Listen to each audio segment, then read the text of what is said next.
Overwatch 2. I can't believe I'm making this video.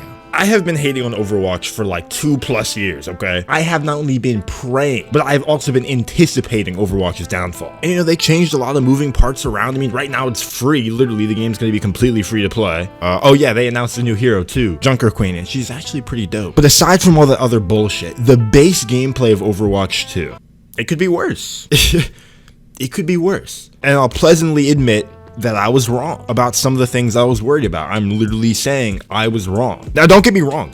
Do not start getting in the comments. Do not get me wrong. This still should not have been a sequel to Overwatch. There was no reason to make this game. I'm not losing that mentality. But I'll give it to them, man. For a free game, there are some interesting surprises. What's going on, ladies and gentlemen of the internet? I'm Treyllo. Welcome back to a brand new video, guys. Today we're coming back to the game that literally blew my channel up from the start. And actually, my biggest videos on YouTube are both Overwatch videos. And 6 years later, here we are playing the sequel. But before we get into all the crazy things they've changed, make sure to leave a like, comment, and subscribe for more content like this. Let's get into it, guys. So first, I want to talk about the main changes to the game, or I should say the difference between Overwatch 1 to Overwatch 2. First, we have the graphics. Okay, when I was first watching the reveal for the game, it looked like hot dog water. I wasn't sure if Blizzard was trolling, and I was disappointed and let down. However, after playing Overwatch 2 for a good amount of hours on my 3080 and being immersed in the different maps and shit, this game looks way better, and it still retains the look of classic Overwatch. Like, just look at this map, bro. Look at the lighting. I've realized that the main difference actually is the lighting. The graphics are more sharp, but the lighting makes this game look extra realistic, and you can tell the difference, especially when you go back to those Overwatch 1 maps and you see them remastered with these new settings. Absolutely beautiful game. Now, another huge change we got to get into is obviously the game being turned from 6v6 to 5v5. Now, I was really worried about this change because I liked how unique the 6v6 was with Overwatch. You know, 2 tanks, 2 DPS, 2 healers. That felt very correct. That didn't really feel like any other game. Most competitive games are 5v5. This was different. And I gotta say, I barely felt the difference. But then I continued to play and I was like, oh shit, I actually can feel a difference. You know where I felt that difference? In my ultimate charge. One less person on each team means less healing and less damage done overall, which then equals less ult charge. I felt like with every character, my ult simply charged slower. Not only that, but the game feels a little bit more deathmatchy. Like, even when I had teams that were like communicating on the beta, I still found the group fights feeling a lot more open and loose instead of like hard defense, hard attack. And I still really can't tell you if that's a good thing or not, but it's different. You can feel it. Not to mention with tanks like Junker Queen and Doomfist, you know, most of the time it really is just deathmatch. I mean, half the tank roster is now DPS. Now, before we talk about the new heroes, I wanna shine light on a problem with the game right now. The support class is getting shit on. There's a lot of really powerful damage right now, and there's a lot of stuns with the tanks. Several of the tanks were reworked to just do more damage, to be more aggressive, and to be faster. It's a lot harder to keep your supports alive, and supports didn't really get a lot of help and reworks. They're still where they were last game, and that's just not living up to where all the other classes are right now. If you're a support main, it's gonna feel worse, it's gonna feel harder, especially because you lose that extra tank that provides that extra defense and shield. Supports have to rely on the DPS and everyone committing to protecting them. So let's talk about these new heroes, man. Let's talk about Junker Queen and Sojourn, alright? First of all, with Sojourn, she's fucking OP. They need to nerf her shit. Right now, she's a better soldier in every way. Soldier's just not cutting it right now, okay? Overwatch 2 is not Soldier's game. Sojourn has her railgun, which is extremely powerful, okay? She's able to build up charge by doing damage, and then when she has enough charge, she can fire her rail cannon. This does a fuck ton of damage, and if you get a headshot, you can basically one-shot a 250 health hero in the game. Not only that, but her ultimate allows that charge to be almost instantaneous, which means that she can put out up to like 6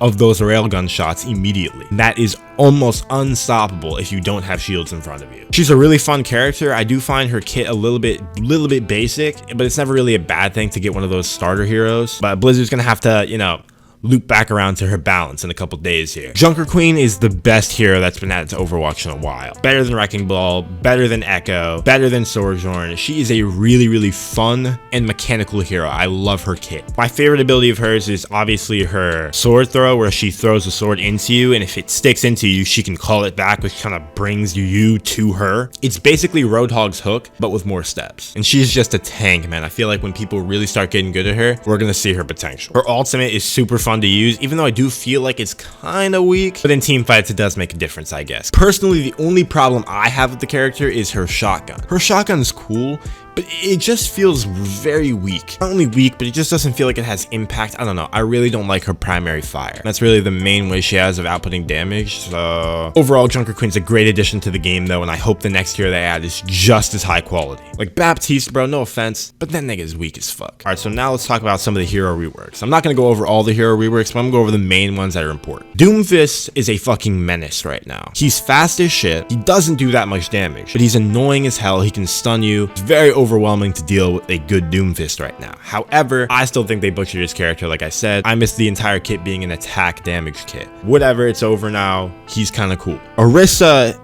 is fucking terrifying. She has a new fucking javelin that she throws at people, right? That does a shit ton of damage, and it charges pretty fast. And now she's got like a little shield that blocks damage and reflects things. Overall, Orisa is pretty good right now. They even changed her primary fire. It's more of like a direct cannon now instead of like the spread of like triple bullets. Makes her a lot more viable to actually output damage. Orisa is now going to be a tank that's actually close to Reinhardt. I'm very excited to see it in play. Obviously, we have to talk about this McCree rework. You guys don't know, McCree got his flashbang taken away because all of the DPS can't have stuns anymore. Only tanks can have stuns, which is a good change. But overall, McCree is butchered. Without his flashbang, he now has a new grenade that like homes onto people and it blows up. It does okay damage, but overall, it's not enough to really give him like the playable spot over Soldier or Sojourn or Ashe or anybody else. So they gotta either up his damage or give him something new because right now he's shitty. Bastion actually got to rework. His turret now can move while shooting. We're not even gonna talk about that. And really, that's all that's important. That's Overwatch 2 right there. What I just described to you. That's the new game we're getting. I gotta say that even though the game does feel relatively the same, and after I played about 4 hours, I kind of just forgot I was playing a sequel. It does bring back a little bit of the original fun. A little bit. And I gotta see once I start getting into ranked play, people start trying, and once I see the meta actually fan out, it's nothing special. It's nothing ass,